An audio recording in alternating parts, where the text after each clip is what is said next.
right, family. Let's see if we can get this popping. Just having some technical difficulties. Happens every now and then. But listen, I want to get into this conversation tonight. I was in a forum yesterday with a couple of preachers, and a question was asked about forgiveness, about basically, and I'll let you hear it. I'll play a clip of it about were black people too forgiving, or how really the way Pastor Atu White posed the question was whether or not forgiveness undermine the movement. Our movement, our fight to justice. Was this focus on black people immediately forgiving white supremacists who murder us, who brutalize us, who disrespect black bodies and black life? Does it manipulate, undermine the movement? And I'll let you hear my answer to that. And then I want to phone lines and get your take on it. Also, the question also came up: were we too peaceful? You've heard all this focus in the middle of the protests that have ensued in the wake of Brother Floyd's murder. All this focus on the need for peaceful protests. And so the question was asked, are we as a people too peaceful?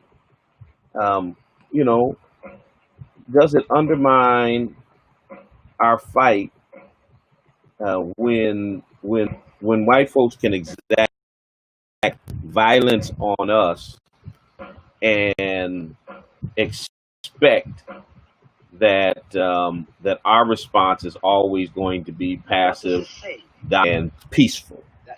And I'll let you hear my answer to that question as well, and then we'll see think about it. 413-337-1867. Tell a friend, tell somebody, do me a favor, share, let them know. Bishop is on the air again, trying this again. And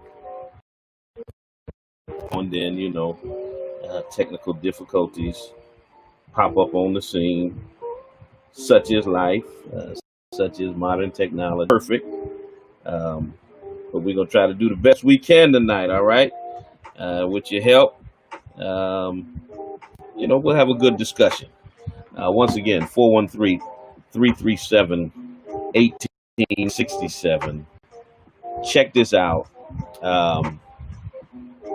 Let me know exactly what you think about this question and the way I answered it. Let's kick it off.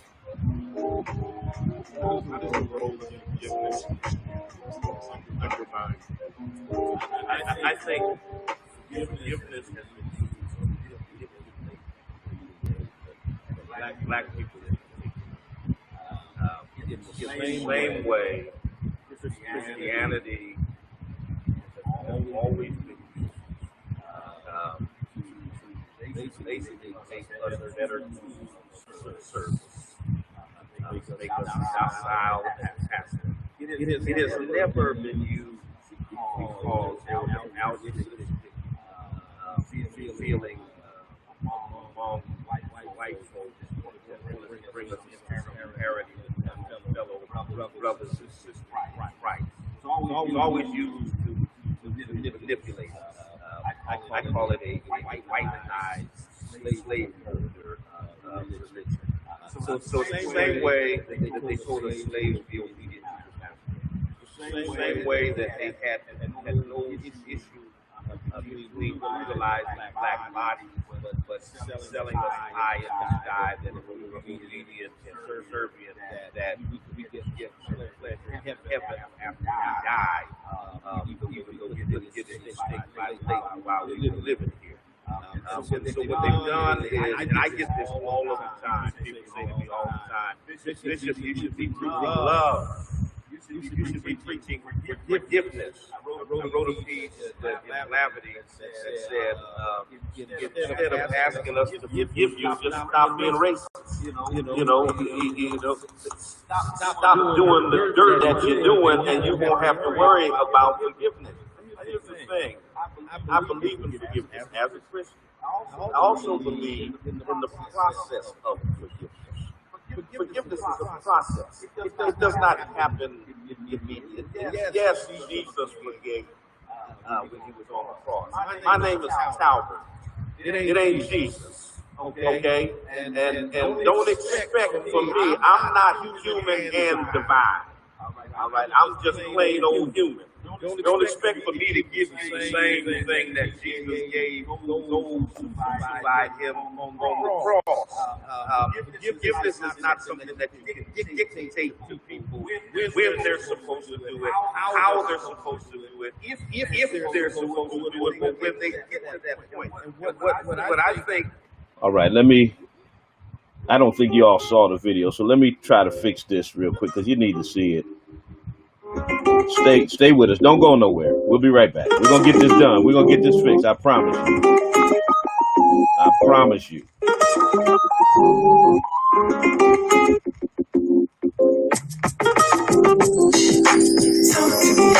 Talk to me, Daddy.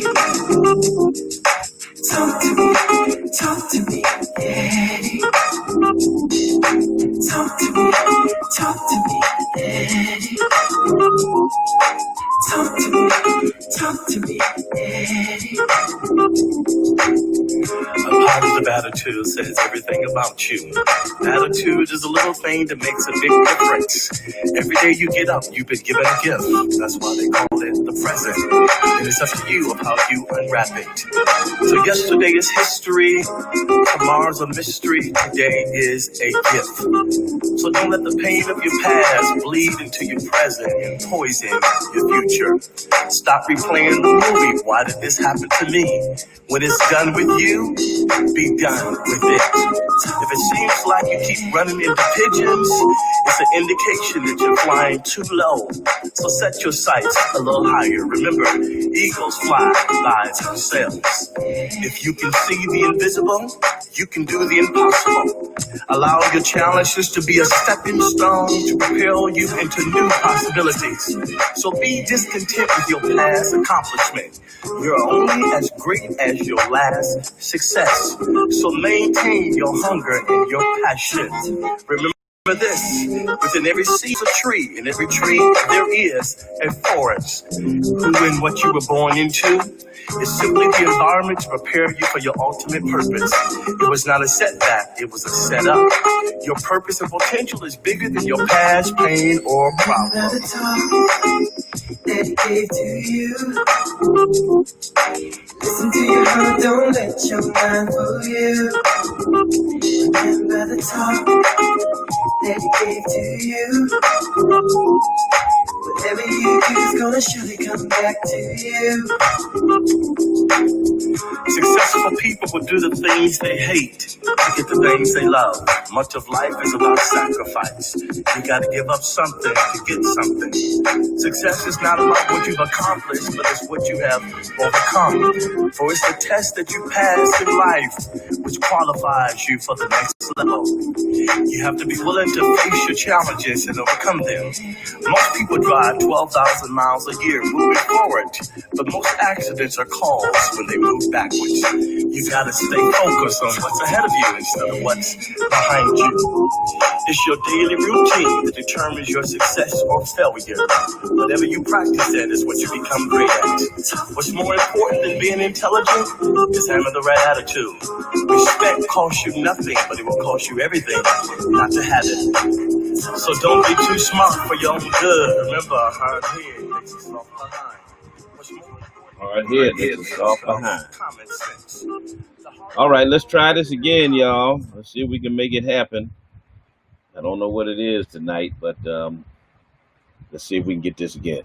I think it's important that you see this video. I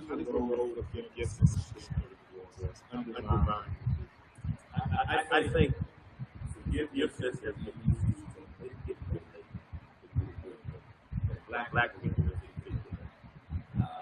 in the same way Christianity has always been used to basically make us better servants, make us docile and passive. It has never been used because there was an altruistic feeling among white folks that bring us into some parity and fellow brothers and sisters in Christ. It was always used to manipulate. I call it a white-eyed slaveholder religion. So it's the same way that they told the slaves to be obedient to the master. It's the same way that they had no issue between legalizing black bodies, but selling us high in the sky that if we were obedient and subservient, that we could get pleasure in heaven after we die, even though we couldn't get a mistake by the lake while we were living here. So what they've done is, and I get this all of the time, people say to me all the time, Bishop, you should be preaching love. You should be preaching forgiveness. I wrote a piece in Calamity that said, can us forgive you, just stop being racist. Stop doing the dirt that you're doing, and you won't have to worry about forgiveness. Here's the thing. I believe in forgiveness as a Christian. I also believe in the process of forgiveness. Forgiveness is a process. It does not happen immediately. Yes, Jesus forgave when he was on the cross. My name is Calvin. It ain't Jesus. Okay? And don't expect from me. I'm not human and divine. All right? I'm just plain old human. Don't expect for me to give you the same thing that Jesus gave those who crucified him on the cross. Forgiveness is not something that you can dictate to people when they're supposed to do it, how they're supposed to do it, if they're supposed to do it, or when they get to that point. And what I think is really wicked is when you murder my mama or my loved one on Monday, and then you stick the camera and a microphone in front of me on Tuesday and ask me if I forgave their murder. Hell no, I'm still grieving. I'm angry. I'm mad as hell right now. Don't ask me whether or not I forgave somebody. You don't ever see them sticking a camera in white folk asking them, do you forgive the person who murdered your mama, or did you think that black folks? Let's stop. Yes, we're religious. Yes, we're saved. Yes, we're Christian. But we don't have to have no press conferences 2 days after a massacre, or before we even bury our loved ones who announce that we have forgiven their murderers who have not even been tried, have not even been sentenced, have not even been punished. And then I'll finish with this. Even if I do forgive you, it doesn't mean you should not face the consequences of your actions. Forgiveness does not mean you get off the hook scot-free. And I think it's subverted the process of healing for the black community, and it's also manipulated the criminal justice system, because when you have a whole family says we forgive the person who murdered our son, our brother, so on. That's why you can get an Amber Geiger who gets 10 years in prison for killing a black man, while a black man gets 34 years in prison for killing a dog. There's something wrong with it. All right.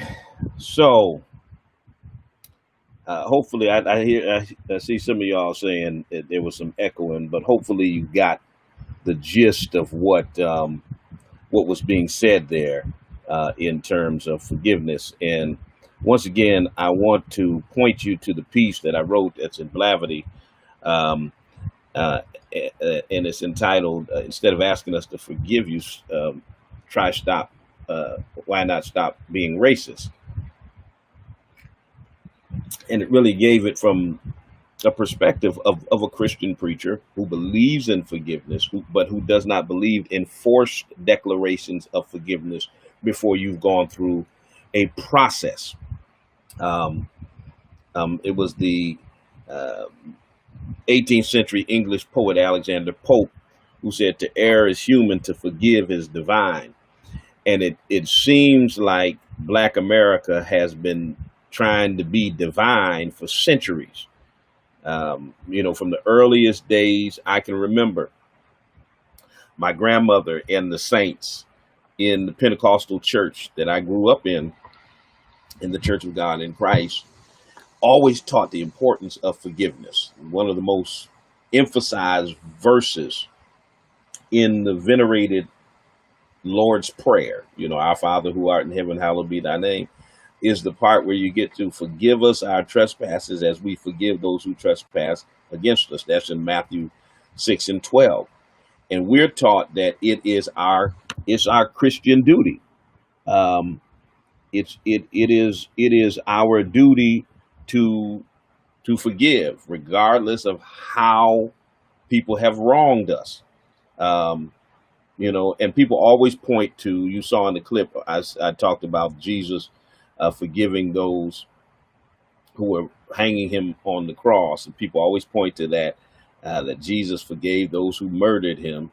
And so we're supposed to love and forgive the most vile, the most racist, the most violent white person who perpetrates racialized violence on us because they know not what they do. Listen, this is my opinion right here. They know exactly what the hell they're doing. Okay?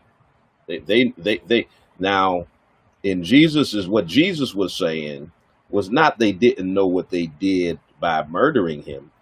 They did not know he was who he was. They did not know he was the Son of God. They did not know he was divinity. They did not know they were putting the Messiah to death. That's what Jesus was talking about. He wasn't talking about they didn't know what they were doing in terms of brutalizing and murdering him. They knew exactly what they were doing.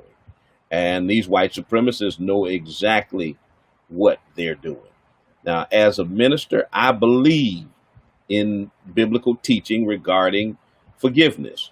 But I also believe those teachings have been misunderstood, and they've been taught in a manner that makes Black folks believe that unless we immediately forgive those who've invested in our terror, in our murder, in our dehumanization, that we risk becoming somehow the same heartless, immoral creatures that they are.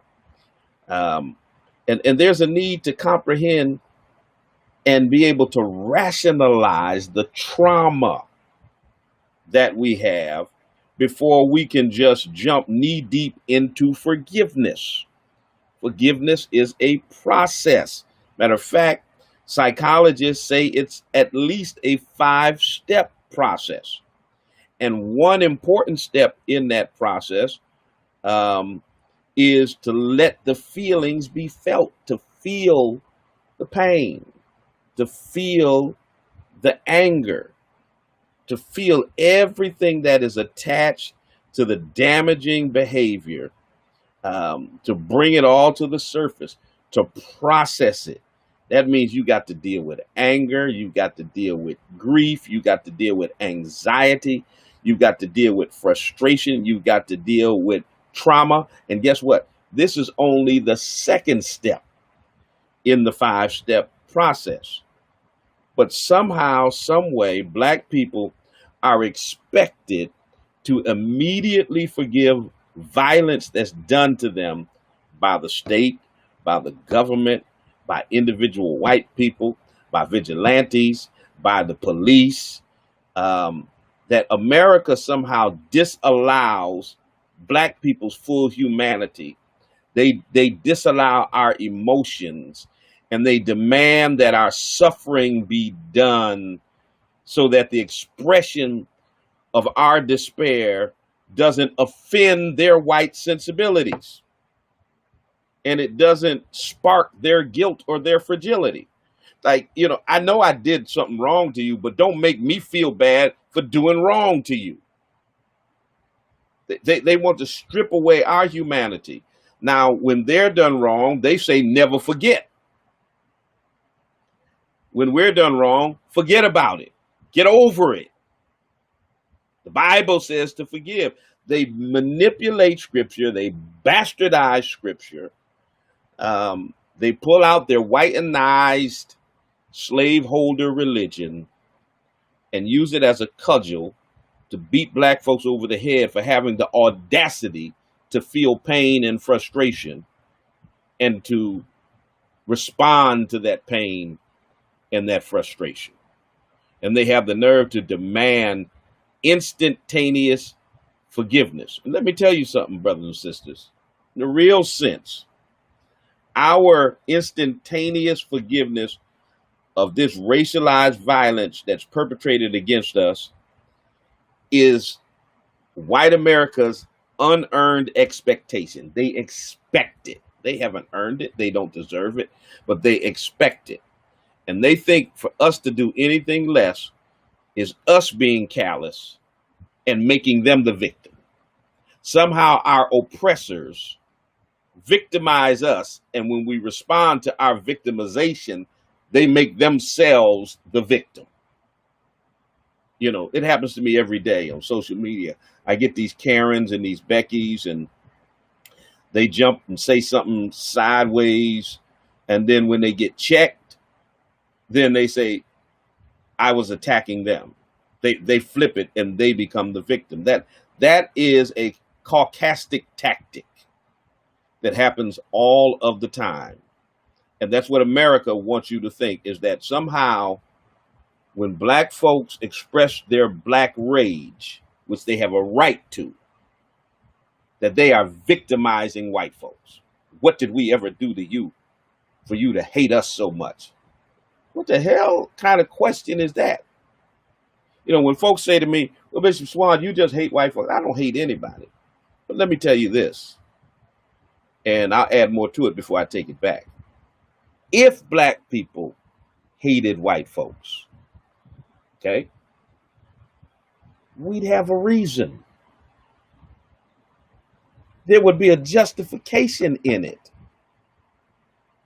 I can't think of anybody who'd have more reason to be angry and upset and filled with hatred and rage at what has been done to them than black folk in America.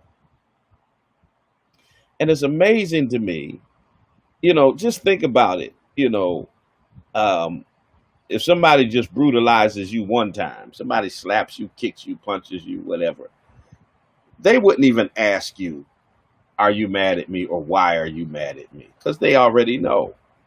Just think of how audacious it is for somebody to enslave, lynch, brutalize, murder, dehumanize, ostracize, and oppress you for 400 years, and then have the nerve to ask, why are you mad at us?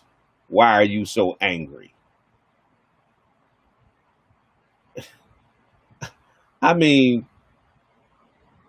you really got to ask that question? Do you really have to ask that question? And this this notion that we have to immediately forgive is crazy to me. It's absolutely insane. Um, in South Carolina, when Denmark Vesey had planned a major slave revolt in the city of Charleston back in 1822, he and his co-conspirators were tortured and executed. A white mob burned down the Emmanuel African Methodist Episcopal Church where he was a member. That's the same church that Dylan Roof went into and shot and murdered 9 members of that church, including the pastor who were there for a Bible study. Um, um, and after Dylan Roof murdered those 9 people in that same church that Denmark Vesey attended, that they burned down when he planned a slave rebellion, the victims' families were asked to forgive the white racist terrorist. And they came out with this announcement before Dylan Roof ever stepped foot in a courtroom to be tried. They were declaring their forgiveness for the racial violence and injustice. Now, my brothers and sisters, that only serves the interests of white supremacy. First of all, I think forgiveness should be a private act. If I forgive you, I don't need to do a press conference and announce it. It's private. These public declarations of forgiving the most heinous of crimes against black society only serve the best interest of white supremacy. I mean, that's just real. That's what it is. And we got to stop serving the best interest of white supremacy. We've got to look out for ourselves. And really, brothers and sisters, in a real sense, we're undermining ourselves when we do anything less than that. Anything less than that. All right, someone's trying to get a call in. Hit us back, 413-337-1867, and we'll get your calls on 413-337-1867. This ritual of instant declarations undermines us because black rage is warranted. It is justified. Okay? Stop thinking we don't have a right to be angry. Don't stop thinking that we're not justified in our anger. Folk are running around talking about stop looting, stop burning buildings, stop busting car windows. But those same voices never are raised when it comes to black lives being taken. Good evening, caller. Good evening, caller. Good evening. You're on the air. Yes, sir. Hello, Bishop Swan. I just want to thank you, calling from Houston, Texas. This is Reese. All right. And just wanted to thank you for what you're doing, for spreading the message, spreading the wisdom, spreading the knowledge, standing up for our people, staying on code, and giving, a breath of life to our people so we can stand up for ourselves and straighten our spine out, because a lot of us are broken, demoralized, and just walking around pitiful and sulking and just no hope. And, you exposing this white supremacy, that's the main thing, just like, was it Neely Fuller Jr. or Dr. Francis Cress Welsing said, if you live in America and don't understand white supremacy, everything else will only confuse you. That's right. Absolutely. And I think that's what's going on with our people, even our own people, let alone the rest of the, society in America, is we don't understand what white supremacy is. Every time I get into these discussions with people, whether it's our own people or people from another, race, walk of life, it just always comes back to they just don't understand white supremacy and how it works. And on topic of what you're talking about right now, to quote our beloved James Baldwin, he said, Yes. "To be black and somewhat conscious in Yes. America is to be enraged at all times." In a constant state of rage. Absolutely. Yes, yes. Absolutely. And so when we got people, growing up, I grew up in a part of town over here in Southwest Lee, Texas, where not too many people.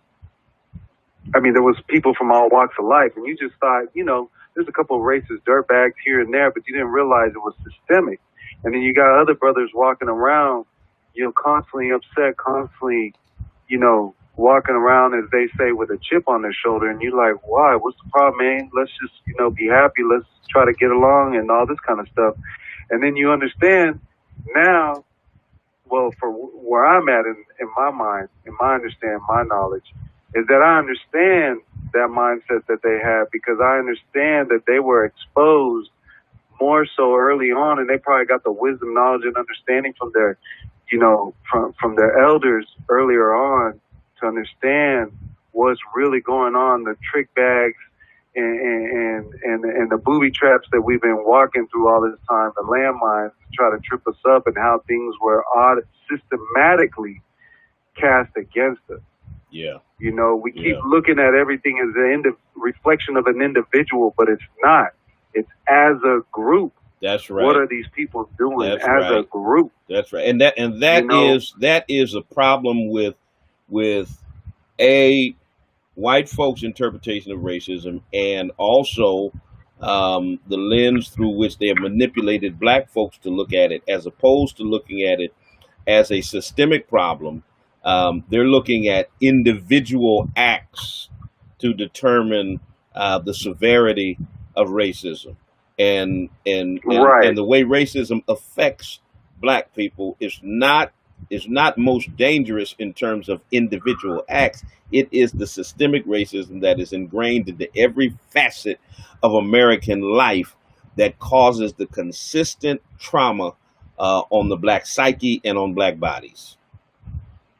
Yes, and that's further and that's furthermore reflected in the definition of racism itself. Absolutely. Dr. Francis Quest Welsing talks about how black people cannot be racist. We got black people walking around talking about, well, I know there's some black people racist now. Mm-hmm. And I'm like, what are you talking about? We don't even have the power to be racist. Absolutely not. Because racist is systemic. Racism is systemic. See, people got to understand, an act of discrimination, hate, is not racism in of itself. Okay, that's discrimination and hate. Mm-hmm. So yeah, we can hate and we can discriminate. And as you were saying before, if we did hate, we have a damn good justification for that. But that alone is not racism. Racism is the ability to, through those acts of racism, which is, again, racism is a tool of white supremacy, simply a tool, not in of itself white supremacy, but a tool of white supremacy. And part of that is hate and discrimination. And those acts alone of themselves are not racism, but racism is simply exists because it's systemic. Yeah. Because we got to understand, we got to go back to the root of racism, or the word race. And that is race was a racial construct, or a construct of white supremacy. Mm-hmm. And so what was white supremacy constructing that for? It was constructing it to oppress black people specifically. Why do we say black people specifically? Because the Asians, the Hispanics, Latinos, the Indians, and everybody else was codified under that system of oppression, or under racism, and white supremacy was codified in order to create a subclass of barrier between the actual, white supremacists, or we'll call them elite white supremacists, because a lot of white people don't even, they don't even understand that they're being used as a tool, again, also for the elite people. But they're used as a buffer class, is my point. Yeah. And so they can support white supremacy through their actions and behaviors, but in turn cannot call us racist because we don't have that ability, because there's no system that backs us up in order to be racist towards another group. Absolutely. If that makes sense. It makes And perfect so sense. We don't have the to power. understand these concepts. Yeah, we don't have the power to subjugate white folks in the way that they have black people, and people really need to understand that. And what's amazing to me is how, you know, a while back they promulgated this term, the race card. You're using the race card. You know, they wanted to shame any black person who would talk about racism in America by throwing out that proverbial race card. But now today, white folks are using the term racist to describe black folks more than black folks are using it to describe white folks. Every time I turn around, I got some white folks talking about, you're racist. You're the most racist person I know. You're racist. I mean, they just throw it around like willy-nilly. Like, really? Are y'all serious right now? Hey, yeah, that reverse racism is a trick bag they keep trying to use. That's been debunked. Just like I was saying earlier, how we cannot be racist, and just like you were talking about earlier, how, and I see your posts on Twitter and stuff, and you be giving it to them, and I love it, and I try to retweet your stuff and support you as much as I can when I'm on there, because, yeah, they just coming at you, just fly off the fly, just trying to make up stuff, and like you said, just trying to demean you. And that's one of their tactics of white supremacy, is to demean in order to dismiss and discredit the valid points that you're saying. Absolutely. So they just automatically go into a critical criticism in order to make what you're saying appear to be outlandish, as though to dismiss it by devaluing it, as though there's not a valid point there, rather than responding intellectually to the point and on topic as to what you're drawing, what conclusion you're drawing and why. They cannot debate intellectually point to point. They can't do that. Once you get them into a corner, they start lashing out like a dog in the corner and trying to bite instead of being able to reason, instead of being able to use reasoning, rather, towards the objective of coming out. And I make this point as another point on this topic to draw, another layer to this whole thing, which is to, in order for them to not be accountable for their lack of morals, or in other words, not to allow us to have a moral authority over them. That is the biggest issue that they have, which causes them cognitive dissonance and causes them to be intellectually dishonest, is because they will kick, scream, cry, scratch, claw, bite, fight, whatever, shoot, kill, whatever. Obviously, all the stuff that they'll do, savage as they are, in order to not allow black people to have a moral authority over them. That's why they always justify the first thing they say. What? Well, what about black on black crime? Yeah, absolutely. They what they do is they deflect and project. So they project on you what they're guilty of, which is when they start calling you the racist, and then they deflect from the real issues that you're raising, and they gaslight and bring up something else, so that they can take the focus off what they cannot answer. Exactly. And you're absolutely correct. They're I call them cerebrally challenged, and that they can't deal with you intellectually. So what they try to do is dismiss what you say, and then dismiss you by trying to call into question your legitimacy. That was the whole thing when Donald Trump pulled the birtherism, was to try to delegitimize who Barack Obama was. So I get people who say, you're a fake bishop. You're a fake bishop. Even though, I'm a consecrated bishop in the largest Pentecostal denomination in America with 6.5 million members and congregations in 105 different nations, that in order to just be dismissive, you're fake. And that's the whole thing about fake news, is all about, we don't want to deal We don't want to be intellectually honest in our dealings with you. So we're not even going to debate you on the substance of the topics that you're bringing up. We're going to dismiss them as being fake. That way we don't have to deal with them at all. Exactly. Yes. Yes. You put it in so much clearer terms and context. I love that. Yes. It's just classic tactics. But again, if you don't understand white supremacy and how it works, everything else will only confuse you.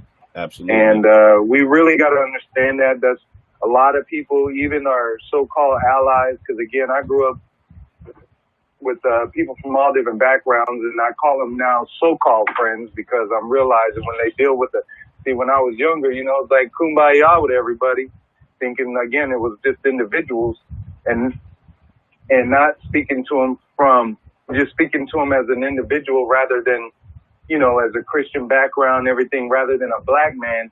Now that they're dealing with a black mind, all of a sudden they don't like me and what I got to say. Yeah. And so that's why I call them so-called friends. And so you put it to the light and you tell them what you were just saying. That's the tactic that they use every single time. So I'm like you, man. I'm losing friends left and right on Facebook. Yeah, and I man. put an open letter out there just yesterday, and I said, look, if I'm radical for speaking the truth, well then damn it, I'm radical. Hey, yes, sir. You know what I mean? Like if the truth is radical, then I guess that is what it is, because I don't want to lose no more friends on Facebook, but I damn sure will lose them in a heartbeat when it comes to defending my people emotionally, mentally, physically, psychologically, physiologically, and spiritually. I will defend my people. I will lose friends in a heartbeat. I don't give, Absolutely. you know what. And it is what it is at this time. We're in a critical point in our state, in America, in the world. And we got to get on code.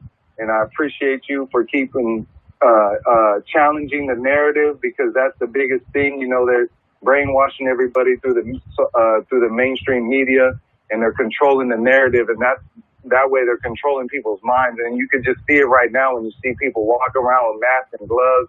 They're so scared.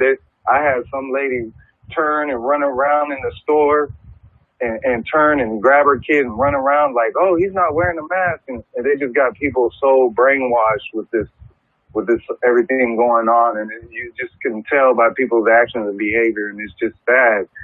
People are afraid to think independently, and have critical thought and analysis and really analyze what they believe, on this deeper level of white supremacy and subconscious thoughts and behaviors, all the way to conscious thoughts and behaviors, to daily life activities and stuff like that. Like, I'm glad this coronavirus came for one reason only. Not literally, but in a general sense, because it stopped people and gave people a pause. Hopefully, that they utilize to the fullest to go within and really work on themselves and develop themselves and kind of bring the light out of themselves and kind of bring them to a better awareness, because they keep us in this rat race on purpose. So we can't take the time to really go deep in the mind and really challenge some of these core thoughts, beliefs, behaviors, and wisdom and understanding, so we can seek higher knowledge on things and really test some of these, these core values and thoughts and beliefs and stuff like that, so we can raise our consciousness, basically. And so I hope everybody out there that's listening is really utilizing this time properly and really, prioritizing their careers even. Like, we got essential and non-essential. And I'll tell you what, we got all these Mexicans out here working with no mask on every day, and they're not getting sick. And then they're over here telling us that black people are disproportionately affected by the virus, and we are genetically stronger and superior than anybody else because of the melanin. So how are you going to sit here and say that we're disproportionate? But again, it's a trick bag, because they're trying to make us scared, so that way when they come with a vaccine, we're going to be running to it like, oh, yes, save me, give me the vaccine so I don't have to be in fear anymore. Oh, we're disproportionately affected. We need that vaccine. You watch. Well, The you know, black community is gonna be crying, saying we need that vaccine. they definitely want to use us as the guinea pigs for it. They've already, Emmanuel Macron in France and others have already made that known when they started talking about they were going to do their trial runs in Africa. But brother, you've given us a whole lot of stuff to think about, man. I appreciate you so much, and hey, keep Thank you. speaking truth to power. Seriously. Exactly. That's what it is. Foundational Black Americans, Black first. Yes, sir. Peace to you. All right. Peace to you, Talbot Swan. Yes, Thank sir. 413-337-1867. Good evening. I see y'all over here. Cousin Lisa, the Bishop Charles Brewer. See you, sir.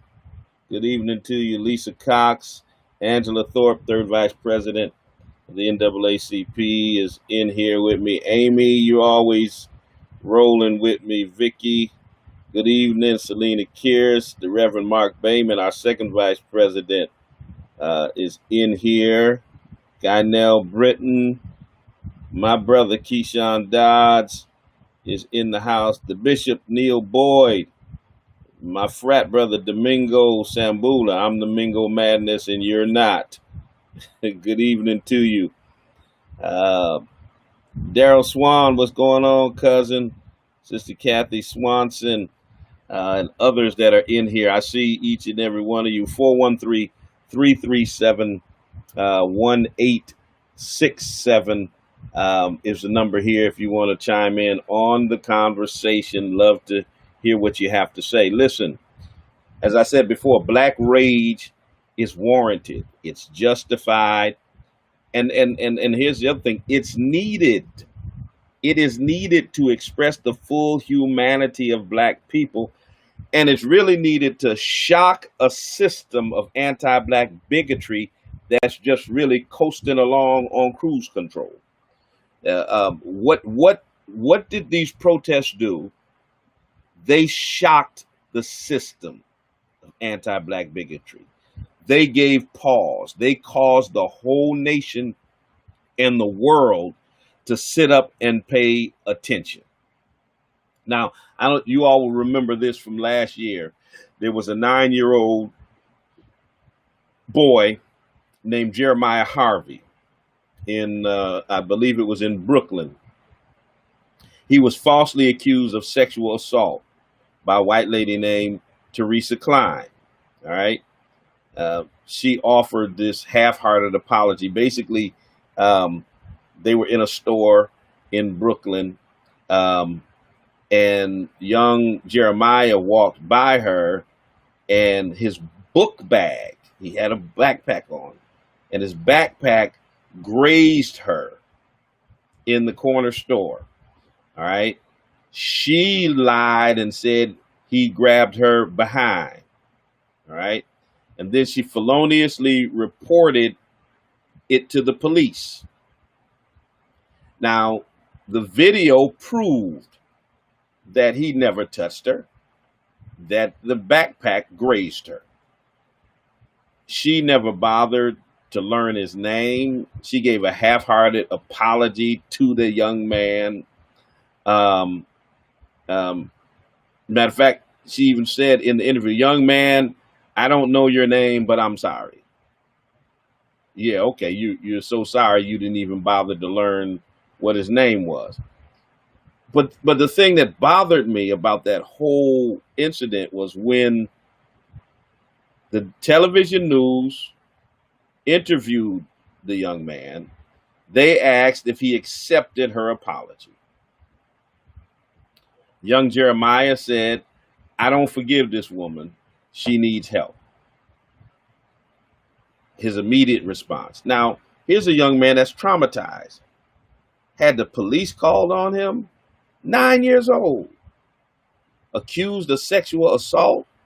He had every right to be upset, every right to be angry, every right to say, "Nah, I don't forgive her," 10 minutes after this thing happened.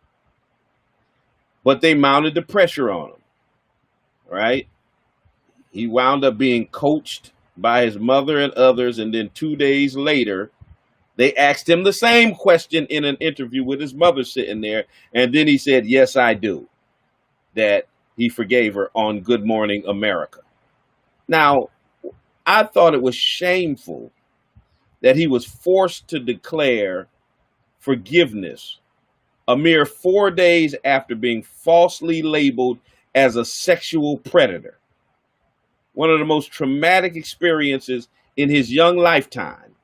And he's being forced to say, yes, he forgives the woman who took him through that trauma 4 days later. Didn't get a chance to process it, didn't get a chance to go through the grief, the trauma, to deal with any of it, but declaring forgiveness. And I'm upset the mama let the media ask him that question. Ain't nobody gonna ask my 9-year-old son, who's been falsely accused of being a sexual predator, whether he forgives his accusers. You ain't even gonna ask him that question in my presence without me, checking you on that. They never ask white folks if they forgive people who falsely accuse them or hurt them or take them through trauma. You see, forgiveness as taught by the Black church should include all of the time needed to endure the difficult process from the beginning, from the moment of trauma to the moment of healing. You do know there's a big gap between the moment of trauma and the moment of healing. And to ask somebody to forgive at the moment of trauma, that's wicked. That's evil.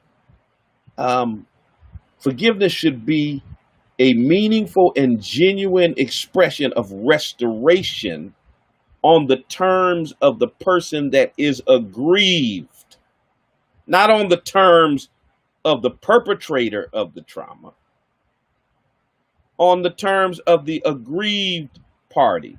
It should not be a cheap means of self-medication to cope with the commonplace struggle of Black life in racist America. It should not be used to foster passivity among Black people. It should not be used to dilute a justified expression of righteous indignation in the face of white supremacy and injustice. Malcolm X, when he talked about Christianity, he said that the greatest miracle of Christianity, the greatest miracle that Christianity has achieved in America, is that the Black man in white Christian hands has not grown violent. That's the greatest miracle, that any other people who suffered the trauma and went through what Black folk went through in America would have turned violent a long time ago. It's a miracle that 22 million Black people have not risen up against their oppressors. This is what he said at the time, where it's more than 22 million, it's 30 million of us now.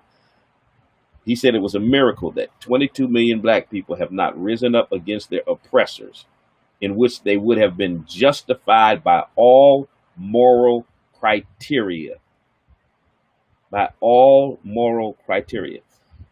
I'm not saying we should not forgive. What I'm saying is forgiveness should never be used to salve white fears that justified Black anger will hold them accountable for their long and treacherous history of beating, raping, murdering, burning, imprisoning, dehumanizing, and denying basic rights to generations of Black people. They ought to be afraid. We ought not be trying to salve their fears and make them not afraid of us. Look, if you do me wrong, if you hurt my family, if you take the lives of my loved ones, oh, I want you to be scared of what I might do. I want you to be very afraid. I'm not going to sit up here and try to salve your fears and make it. Don't worry about it. I'm not gonna do nothing to you now, boss. I just going to forgive. No, I want you to be. I want you, even if I don't do nothing. I want you to be afraid of what I might do. White America deserves to be afraid. Let me play this other clip. Then I'll take some more phone calls if you guys want to call in 413-337-1867. This question was asked whether or not we were too peaceful.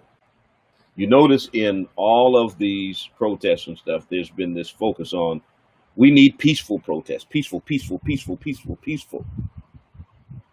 Do y'all remember when Dr. King and those who protested with him were peaceful? You remember what white folks did to them? They turned water hoses on them. They put police dogs on them. They beat them with batons. They shot them, killed them, murdered them. That was the response to peaceful protests. So let's just keep it 100. Black folks, no matter how they protest, it's never going to be accepted by white people. They are never going to see our protests as being legitimate expressions of righteous indignation. They are always going to view them as being unjustified. Matter of fact, let me play this piece. I've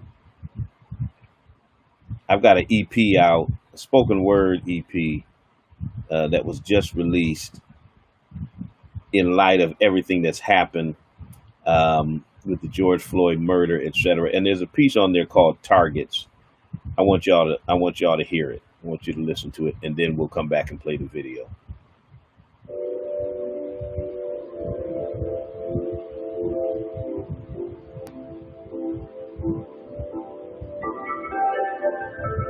Doesn't matter what form of protest we take on. They said you ought to be more like Dr. King. And I have to remind all of white America, when Dr. King locked arms and marched nonviolently, y'all put water hoses on them. You sick dogs on them. You put batons upside their head. You shot them and killed them and murdered them and lynched them in the street when we were nonviolent. How dare you tell us to go back to being nonviolent when you didn't hear us then? It really doesn't matter what form of protest we take to redress our grievances. White America is yet not willing to hear us. The president said yesterday that we hear you. He said, we hear your pleas. We support the right to non-violent protest. He's a liar, and his mama is too.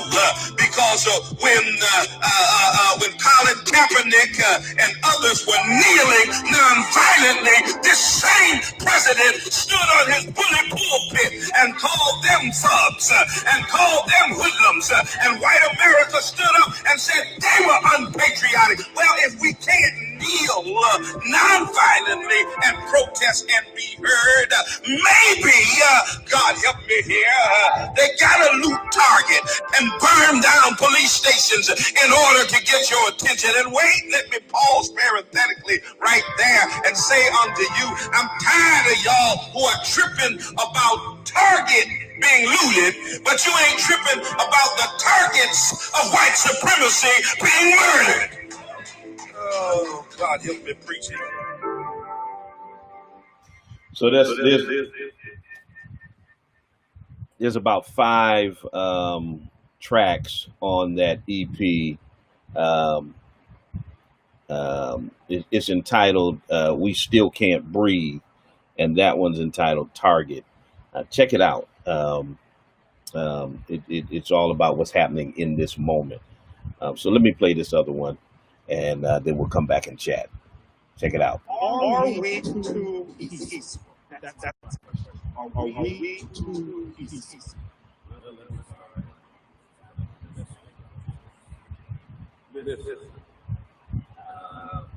First of all, I think we a lot of times misinterpret this.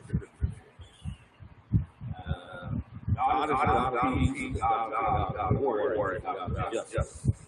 Thou shalt not kill. It's really a mistranslation of thou shalt not murder. And there's a difference between killing and murder. If I kill you in self-defense, that's not murder. I believe that we as people have a right to protect ourselves, to protect our property, to protect our family, to protect our community. And there's a time and there's a season for everything. When you go back and look at that Turner, for many years, you used him and brought him plantation to preach to the enslaved Africans how they were to obey their master and be peaceful and just suffer in silence. Kind of like what Malcolm said, the word no pain, y'all take the tooth out just so that they can suffer peacefully.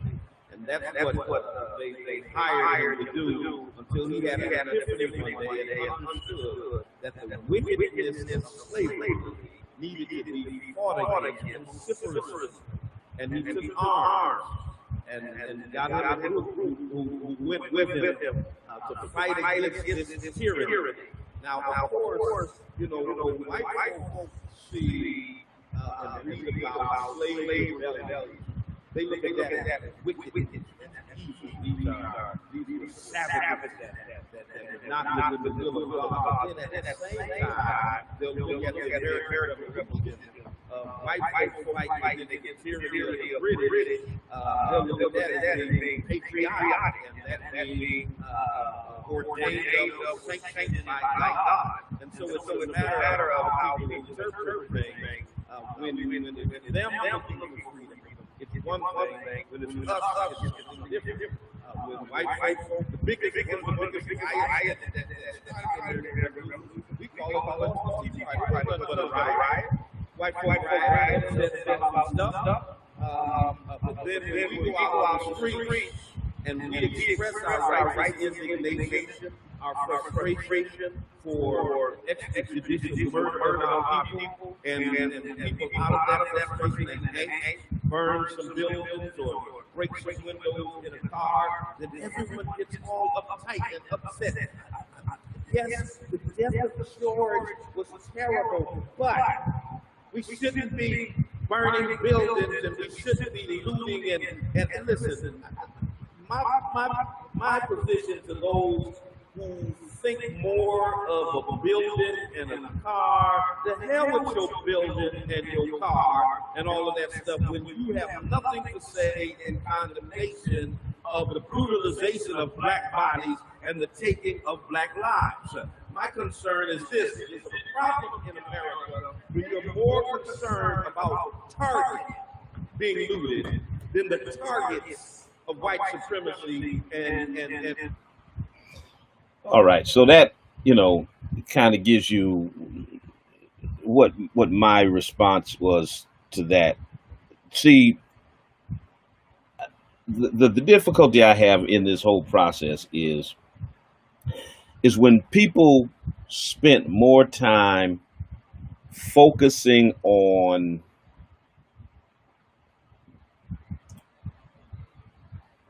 protesters who broke windows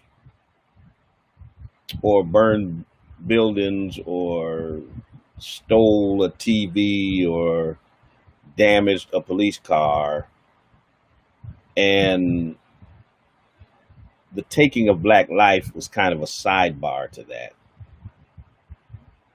That's problematic. It's a problem in America when people are more concerned about people who are expressing their righteous indignation over the murder of people who have not been convicted of anything by police who are supposed to protect and serve us, that they're more concerned about inanimate objects that can be replaced through insurance and rebuilding and but lives can never be replaced. That's a problem. That's a problem. When you spend more time being concerned about those types of things than concerned about black life. 413-337-1867. That's essentially what my EP is out. It's really snippets that come from the sermon I preached um, the Sunday after all of this took place, after George Floyd was murdered. And hopefully you can feel the passion in the message. So several clips out of that, and y'all can check it out. It's on right now. It's on. You can get it on Spotify, Apple Music, wherever you stream music at. There's a track entitled "I Can't Breathe." I just played the one that was entitled "Targets." There's one entitled "Thugification." There's one entitled "Conspiracy," and one entitled "Laryngitis." Laryngitis basically talks about the muting of the voice of the black church, how the black church has gotten laryngitis and is not speaking truth to power as it should. Conspiracy talks about the word conspiracy, conspior, um, um, is spior means breath. It means bringing the breath back into the church so that it can speak truth to power. Thugification is the process by which white America tries to dehumanize black people so that the broader society will see our murder and brutalization as being justified because they will see us as less than human. Targets pretty much speaks for itself. People being more concerned about Target, the store, inanimate objects than the targets of white supremacy. And then I Can't Breathe, of course, um, is white America having its proverbial knee on the necks of black America, causing us not to be able to breathe in this so-called land of the free and home of the brave. 413-337-1867. What I'm looking forward to, brothers and sisters, is the day when aggrieved black people that are suffering unjust pain and loss at the hands of racist police or white supremacist vigilantes. Um, I'm looking for the day where they slap the microphone out of their face and walk out when a reporter is dispassionate enough to ask them the asinine question that they would never ask a white person in the immediate hours after a traumatic experience. Do you forgive? I'm looking for that day when they stick that mic in front of a black person's face. Do you forgive? I'm looking for them to slap that microphone out of their face and walk away from the interview, because they would never do that to their white counterparts. If they will and they have, I want y'all to provide me.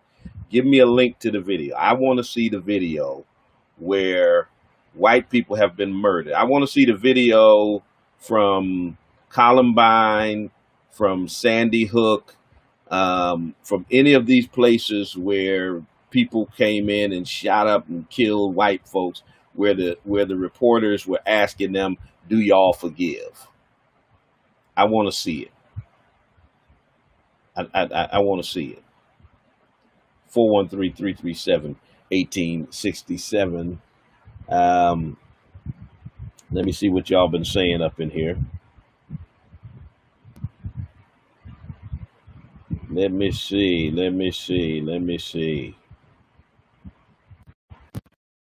What y'all been saying up in here.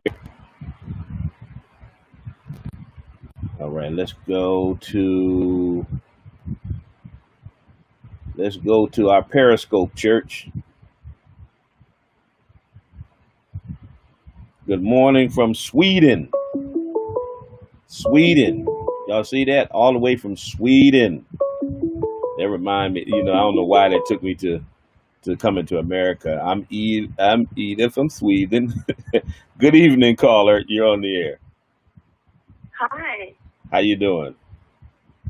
I am doing okay. Who's I've calling? been following your podcast, and all of a sudden, what my handle is, I was agreeing with you, and my grandson's best friend is JJ from South Korea. Okay. And his dad played for Baltimore Ravens.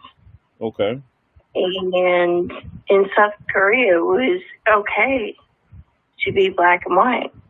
Mm-hmm. And they had to come home. Orders changed. And my grandson still misses JJ to beyond. And as soon as I started coming across, for whatever reason, when I was texting you, it came at null.com. It came where now? It came at null.com. It's not even my handle or any. I am all there with you. Okay. And I need help. And we're white, JJ's black. And it's a hard thing. And they're 7 years old. Now, when you say it's a hard thing, what's a hard thing? Well, the discussion is with my grandson, Braylon. Mm-hmm. He wants to know, why are people doing that? Yeah. Because they were in South Korea, and I was there, and they were on a playground. Mm-hmm. And they didn't white with black. And JJ and Braylon were best friends. Yeah. And Braylon is now asking direct here, Yeah. what's going on? Yeah. I mean, he's seeing the news, and he wants to know. And that's a hard conversation, and that's something that we've been talking about during this period. Is A, do you have this conversation with your children, and then B, how do you have this conversation with your children? Well, exactly. And I mean, you try to say skin color is nothing. Yeah, but you have to explain to them. But you have to explain to them, how is it that they live in a world where people are being judged by their skin color, and why folks would try to stop them from being friends with someone who doesn't look like them, and they don't get it. They don't understand racism and bigotry. He does that. I mean, they know it exists because they see what's happening, but they don't understand why. And we have to have that very hard conversation with 7-year-olds, 8-year-olds, 9-year-olds as to why the world is messed up like it is. I mean, can you give me some advice of what to tell him? Because he still asks, and we write letters to JJ. They got transferred too, so they're not in South Korea anymore. Mm-hmm.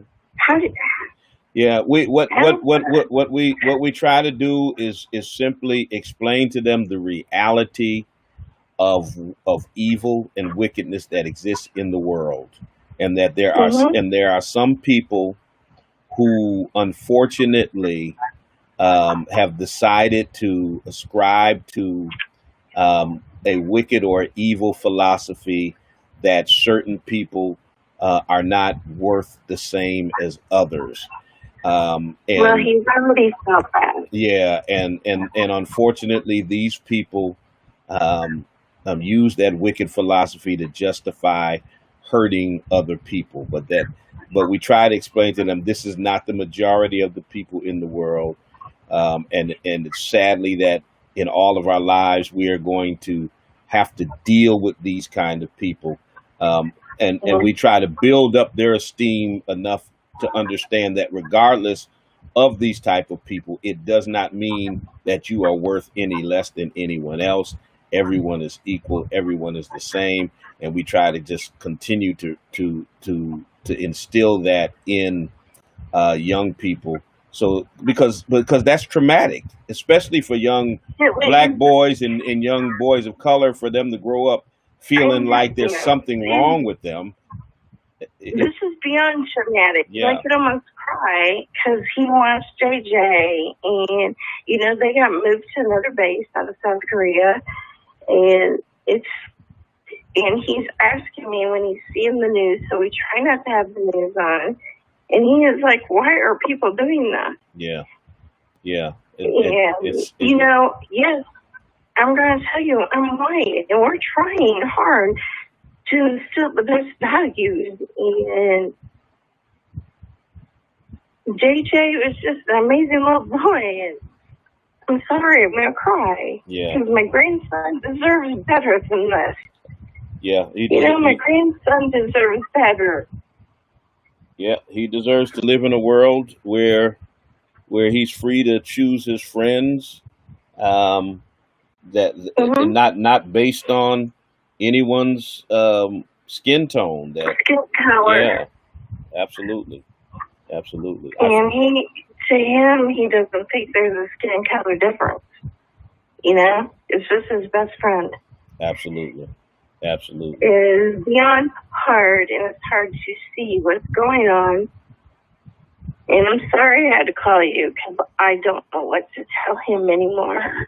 And he misses his best friend. And when you live in a world where Trump is and his other grandparents are Trump supporters. Oh, wow. That makes it even more difficult. I can't even imagine. It makes it very hard for him. Yeah. Because he's hearing both. And so I'm sorry I had to call you. It's all right. I'm crying, yeah. It's okay. I appreciate the call. I'm glad that you have the passion, and I'm sure that you're going to figure out a way to safeguard it. Well, thank you for your advice, and I'm going to teach him. I'm going to try. All right. Thank you. Thank you for taking my call. Thanks for calling. 413-337-1867. Young people should not have to live in a world where they have to deal with that. But unfortunately, that's the world that we live in. Let's see. Pledged $50 million to combat racism. What does that look like? How does that help black people? Good question. Good question. Here we go with the All Lives Matter crew. There's always somebody. Always somebody. Here's my question to the entire All Lives Matter crew. How come y'all never said All Lives Matter until we said Black Lives Matter? Now, come back and answer me that. Okay?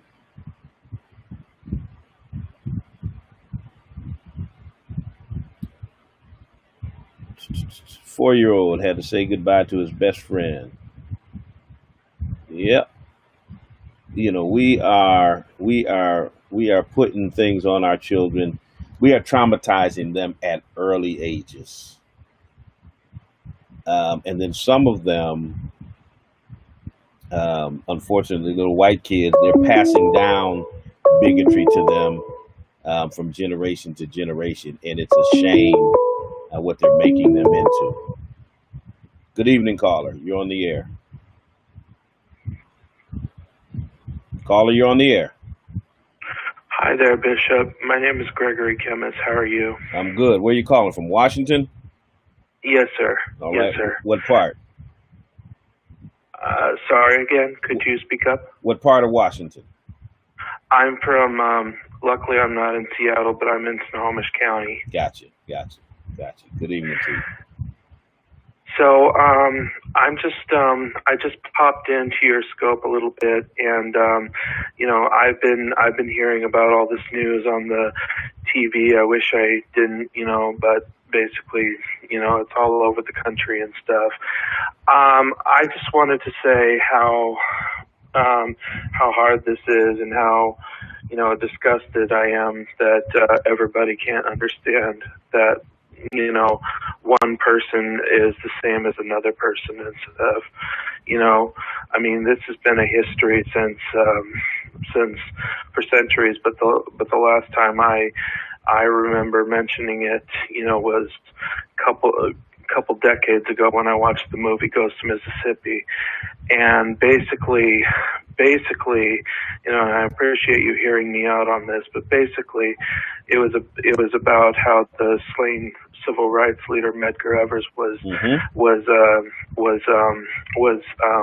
finally brought to justice and stuff after 25 or 30 years later by a white lawyer, by a supremacist, and I'm just surprised at right now that the spark, the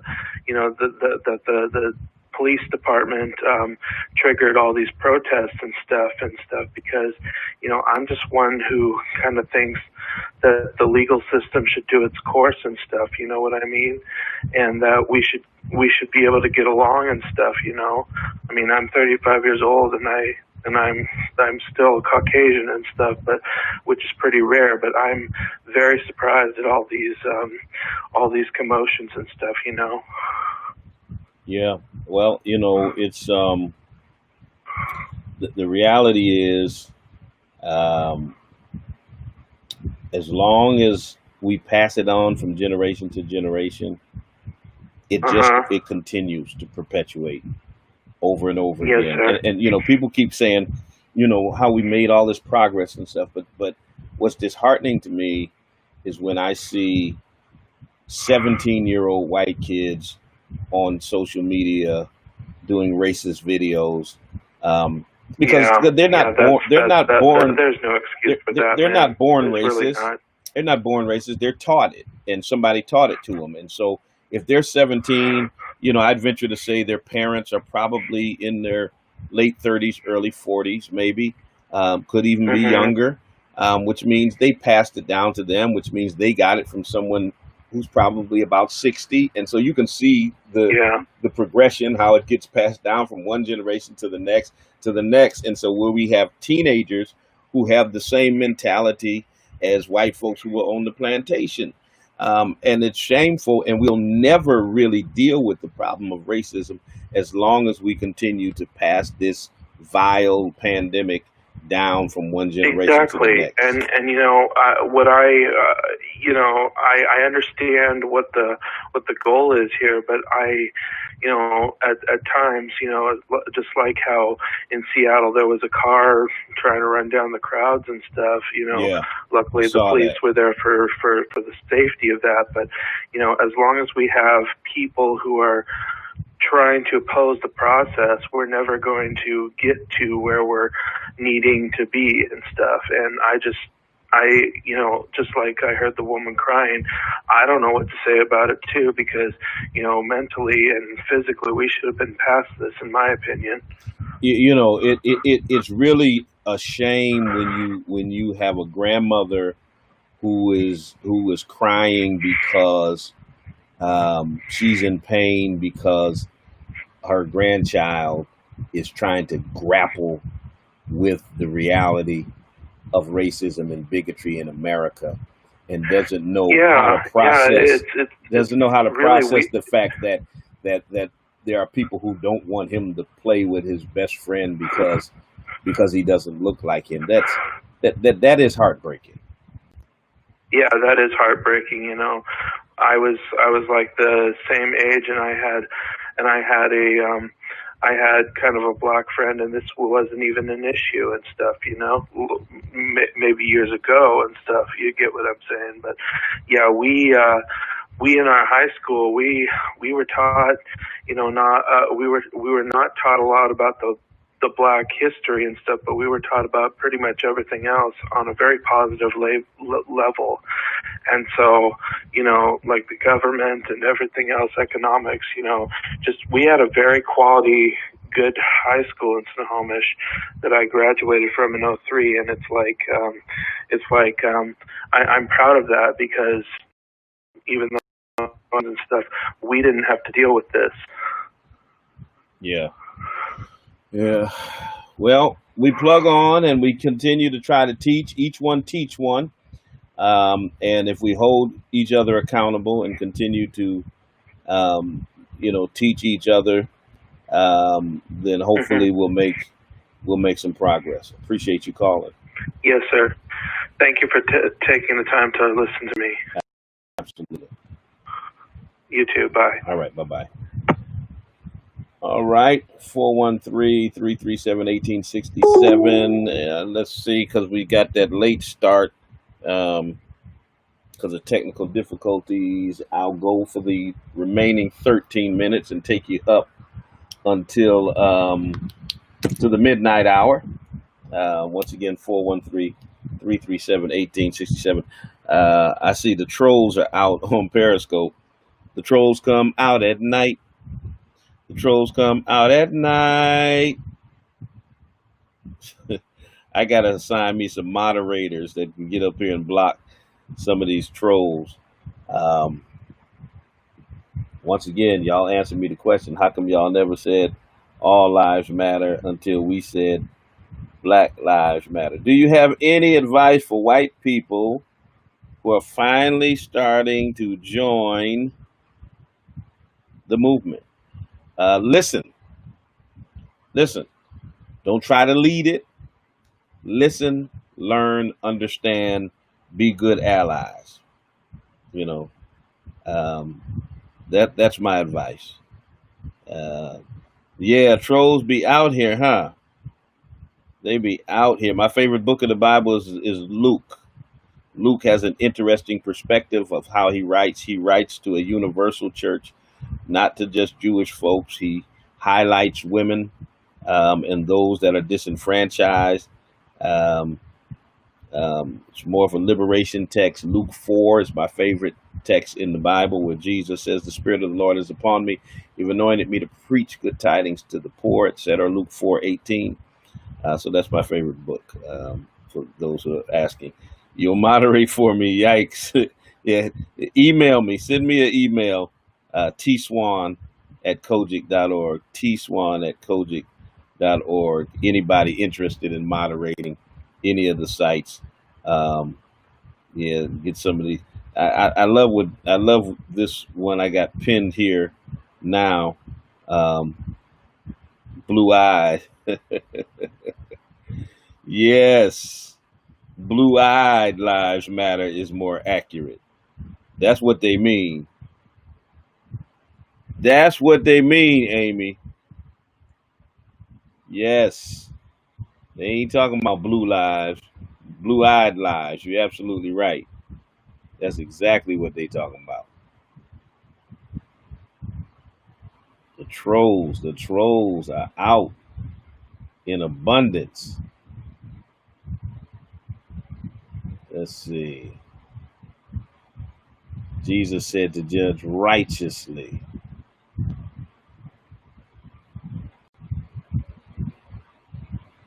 Never assume you know someone else's pain or struggle.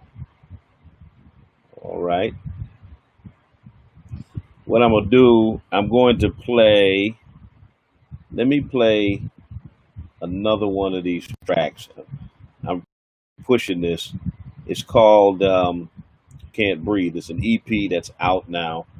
You can check it out. Spotify, Apple Music, YouTube, anywhere they stream. This one is called Thugification. I want you to listen to this one. Tell me what you think about it. Check it out.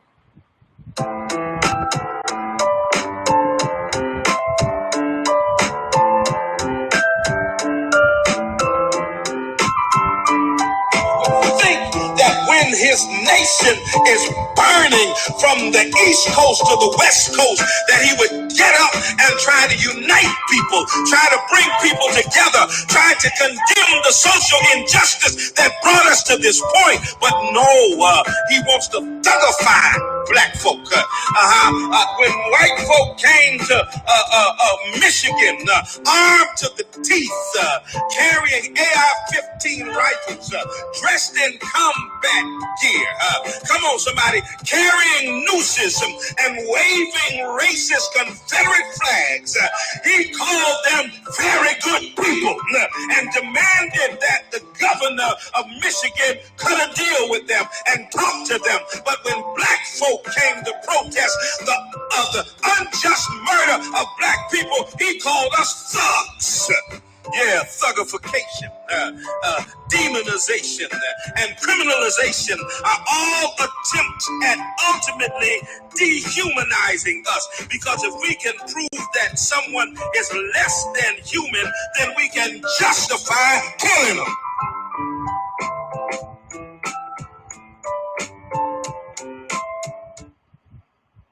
Okay, so that email address, let me put it down there again.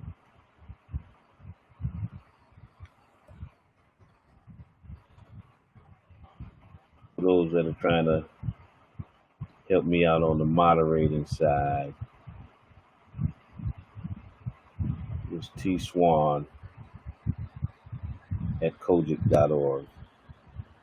Yeah, I put it there in the comment section.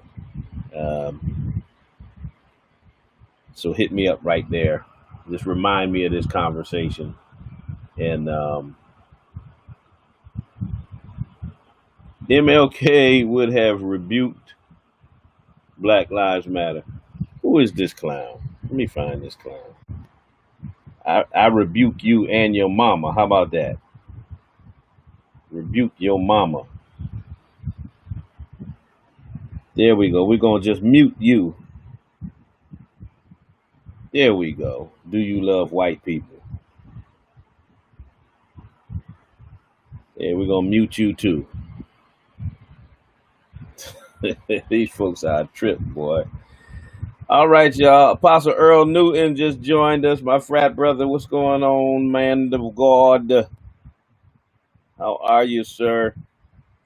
I'm fit to get out your way. 6 minutes, 6 minutes, 6 minutes. Dougie Fresh, you're on. Oh, Whitney will moderate. Okay. All right, baby girl.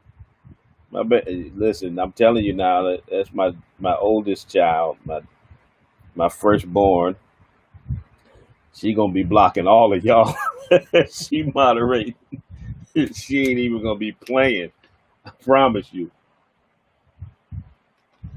It's gonna be like, zip, you gone, you gone. It's gonna be no nonsense up in the house. I think anger is good and warranted. People always want you to give up your anger. Absolutely. They want to deny you your humanity by telling you you can't be angry, you can't be upset. All right, I'm going to get out your way. Listen, on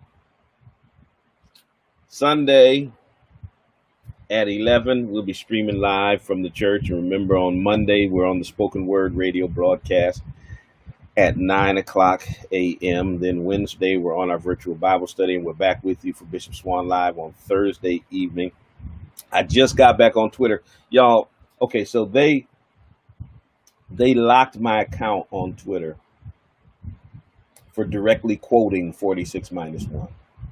Direct, verbatim quote. So the question is, how do you get in trouble and get your account locked unless you delete a tweet that quotes 46-1, but his account don't get locked when he tweets it? I mean, come on, Jack. Come on, Twitter, man. Y'all got to do better than that. You got to do better than that. All right, you got to do better than that.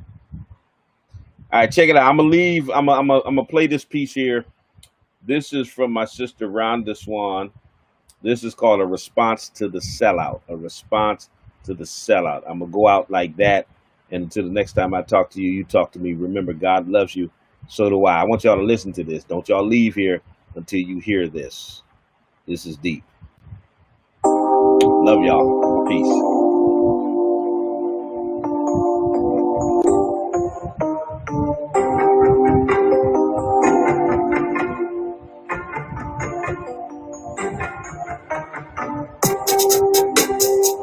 You say you sold out because black women are loud and crass. What? And your precious white woman is the epitome of class? Are you so blind that you cannot see? That pale girl child ain't got nothing on me. For hundreds of years we have stood by your side. accepted your flaws and allowed you your pride, bore your children and cleaned up your mess, satisfied your lust and always settled for less. We have stayed in the background and allowed you to lead, trusting in your strength and ability to succeed, never getting the praise and credit we deserve, but having the courage, the will, and the nerve, for being the backbone that has kept it together, for you and our children in all kinds of weather. And now suddenly you say we're not good enough for you. We forced you to sell out because of the things we did. Well, where was that white woman when that white man you hate was cracking the whip? In the boardroom, the warehouse, and on the slave ship. She stood by his side and didn't say a word, waiting for her own chance to rule and be heard. And now it's her you turn to and treat like a queen? And me and my sisters you choose to demean? Well, hold up, wait a minute, and stop the damn bus. Because there are a few things I need to remind you about us. Listen up. A more beautiful creature God never made than an African woman, no matter her shade. High, yellow, red bone, or cocoa brown, we are more than worthy of wearing a crown. Ebony, mocha, or black as the night. It is we who have always shared in your plight. We are passionate, spiritual, loving, and kind. A more generous heart you'll never find than the one that beats inside the body of a Nubian queen, the hardest working, loving, giving woman you've ever seen. For we give and forgive until there's little left. Then we're forced to put up our guard to avoid your theft. The theft of our hearts and our trust, the very nature of our soul, by our so-called brothers who are just playing a role. And you wonder why some of us act as we do? Take a look in the mirror, because the answer is you. It's not enough that the white man has always tried to keep us down, but our own men act as though they'd love to see us drown. And white women have never invited us to join their equal rights struggle. So we're out here alone with a million things we juggle, raising the children that black men leave behind, and dealing with the racism of the daily corporate grind. Damn, it's no wonder some of us are loud. Hell, we're just trying to be heard. In a world where everyone, including our men, ignore our every word. Where are the brothers who understand a black woman's worth? Right here, who will protect and stand by us, for we are the salt of this earth. We birthed you, raised you, and showered you with love. It was we who taught you to love your creator above. We gave you all we had and taught you to be men. Open your eyes, it is us, your black sisters, not Bo Derek's kind who rate a perfect 10. And one final word for the sellout who claim to be brothers. When you turn your back on us, you disrespect your mothers. Did you hear that?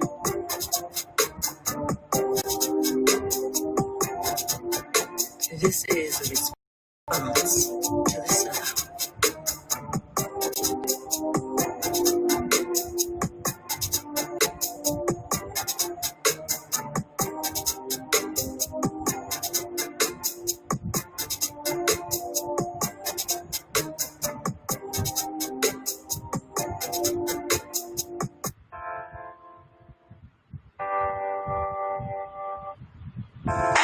Thank you, Jesus.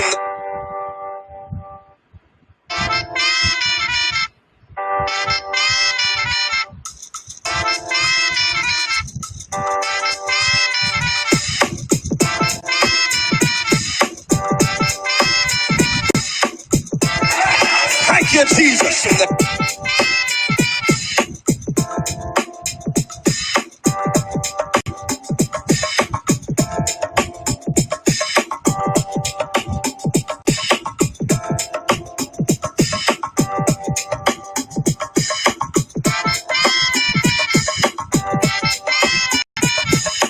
You've got a responsibility to go back to Lodabar.